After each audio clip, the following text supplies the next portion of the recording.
SNP NBC consultant and man power services ಸಂಸ್ಥೆ ಕಡೆಯಿಂದ ಎಲ್ಲ ಚಾಲಕರಿಗೂ ನಮಸ್ಕಾರ. ಆಲ್ ಓವರ್ ಇನ್ ಬೆಂಗಳೂರು, ಕರ್ನಾಟಕ. ನಮ್ಮ ಸಂಸ್ಥೆ ಮುಖಾಂತರವಾಗಿ ಒಬ್ಬ ಡ್ರೈವರ್ ಆಗಿ ಉಳಿಬಾರದು ಅನ್ನೋ ಉದ್ದೇಶದಿಂದ ಸಬ್ ಡ್ರೈವರ್ ಏಜೆಂಟ್ ಮತ್ತು ಪಾರ್ಟ್ನರ್ಶಿಪ್ಪು ನಮ್ಮ ಸಂಸ್ಥೆಯಿಂದ ನಿಮಗೆ ಕೊಡಲಿಕ್ಕೆ ಮುಂದಾಗಿದ್ದೇವೆ. ಯಾರೇ ಬಂದರೂ ಕೂಡ ಅವರಿಗೆ 3 ಥರ ಪ್ಯಾಕೇಜ್ ಇರುತ್ತೆ ಚಾಲಕರೇ. ಒಂದು ಸಿಲ್ವರ್, ಇನ್ನೊಂದು ಗೋಲ್ಡು, ಇನ್ನೊಂದು ಡೈಮಂಡ್ ಅಂತ. ಸಿಲ್ವರ್ ಪ್ಯಾಕೇಜಲ್ಲಿ ನಿಮಗೆ ಡೈಲಿ 1 ಡ್ಯೂಟಿ ಕೊಡ್ತಾರೆ ಚಾಲಕರೇ. ಅದು 5 ಜನಕ್ಕೆ ಶೇರ್ ಆಗುತ್ತೆ. ಕಸ್ಟಮರ್ ಹತ್ರ ನೀವೇ ಕನ್ವರ್ಷನ್ ಮಾಡ್ಕೋಬೇಕು, ನಾವು ಕನ್ವರ್ಷನ್ ಮಾಡೋಕ್ಕೋಗಲ್ಲ. ಡ್ರೈವರ್ನ ನೀವೇ ಕಳಿಸ್ಕೊಡ್ಬೇಕು, ನಾವು ಕಳ್ಸೋಕ್ಕೆ ಹೋಗಲ್ಲ. ಪೇಮೆಂಟ್ ನೀವೇ ಮಾತಾಡ್ಕೋಬೇಕು.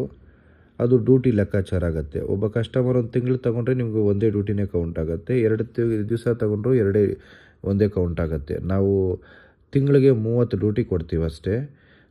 ನೀವು ನಮ್ಮ ಸಂಸ್ಥೆಗೆ 3,050 ರೂಪಾಯಿ ನೀವು ನಮ್ಗೆ ಕಟ್ಟಬೇಕಾಗತ್ತೆ ಸಿಲ್ವರ್ ಪ್ಯಾಕೇಜಲ್ಲಿ. ಇದರಲ್ಲಿ ಡ್ರೈವರ್ ಲೀಡು ಬರ್ತದೆ, ಕಸ್ಟಮರ್ ಲೀಡು ಬರುತ್ತೆ ಚಾಲಕರೇ. ಅದೇ ರೀತಿ ಗೋಲ್ಡ್ ಪ್ಯಾಕೇಜ್ ನೀವು ತಗೊಂಡ್ರೆ ಲೋಕಲ್ಲು ಮತ್ತು ಔಟ್ ಸ್ಟೇಷನ್ ಎರಡೂ ಇರ್ತದೆ, ಮಂತ್ಲಿನೂ ಸಿಗ್ತದೆ. 30 ದಿವಸ ವ್ಯಾಲಿಡ್ ಇರುತ್ತೆ. ನಿಮಗೆ 60 ಡ್ಯೂಟಿ ಕೊಡ್ತಾರೆ ನಿಮಗೆ ತಿಂಗಳಿಗೆ. ನೀವು ನಮಗೆ ತಿಂಗಳ 5,050 ರೂಪಾಯಿ ಕಟ್ಟಬೇಕು.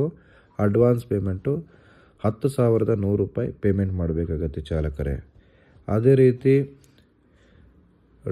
ಡೈಮಂಡು ನೀವು ಡ್ರೈವರ್ಸು ಬರ್ತದೆ, ಲೋಕಲ್ ಡ್ಯೂಟಿಗಳು ಬರ್ತದೆ, ಔಟ್ ಸ್ಟೇಷನ್ ಡ್ಯೂಟಿನೂ ಬರ್ತದೆ, ಮಂತ್ಲಿ ಡ್ಯೂಟಿನೂ ಬರ್ತದೆ.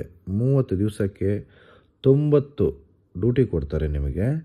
9,050 ರೂಪಾಯಿ ತಿಂಗಳು ಕಟ್ಕೋಬೇಕಾಗತ್ತೆ. ನೀವು 18,100 ರೂಪಾಯಿ ನೀವು ಜಸ್ಟ್ ಅಡ್ವಾನ್ಸ್ ಮಾಡಬೇಕಾಗತ್ತೆ.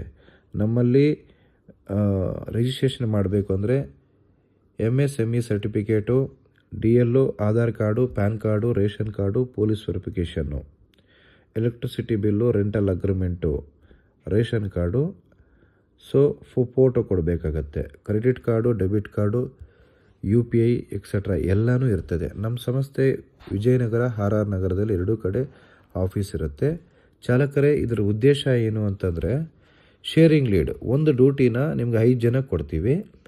ನೀವೇ ಮಾತಾಡ್ಕೋಬೇಕು. ನೀವೇ ಕಸ್ಟಮರ್ ಹತ್ರ ಮಾತಾಡಿಕೊಂಡು ಡ್ರೈವರ್ ಬೇಕಾದರೆ ನಾವು ಸಪೋರ್ಟ್ ಮಾಡ್ತೀವಿ.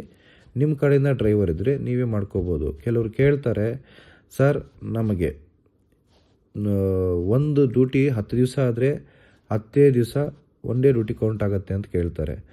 ಹಾಗಾಗಿ ನಾನು ಯಾವುದೇ ಕಾರಣಕ್ಕೂ 10 ದಿವಸನೂ ಕೌಂಟ್ ಮಾಡಲ್ಲ.